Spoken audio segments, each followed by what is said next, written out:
आता बातमी आहे युद्धभूमीतून इराणनं थेट पूर्णपणे हॉर्मुझ खाडी बंद करण्याची धमकी दिली आणि थेट अमेरिकेनं 5 दिवसांकरता युद्धबंदी जाहीर केली। मात्र भारतासह इतर 5 देशांबद्दल इराणकडून अत्यंत मोठी घोषणा करण्यात आली आहे। 5 मित्र देशांकरता हॉर्मुझ खाडी खुली करण्यात आली आहे।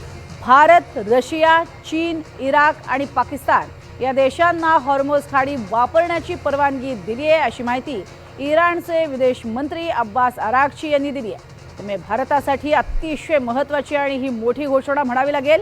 केवळ 5 देशांना हॉर्मुझची खाडी ही खुली करण्यात आलेली आहे आणि त्यामुळेच आपली तब्बल 27 जहाजं या ठिकाणी अडकलेली होती। त्यापैकी काही जहाजं ही भारतात दाखल झालेली आहेत। मात्र आता उर्वरित जहाजं जी आहेत ती परत येण्याचा मार्ग मोकळा झालेला आहे। केवळ 5 देशांनाच अशा पद्धतीने हॉर्मुझची खाडी वापरण्याची परवानगी देण्यात आलेली आहे।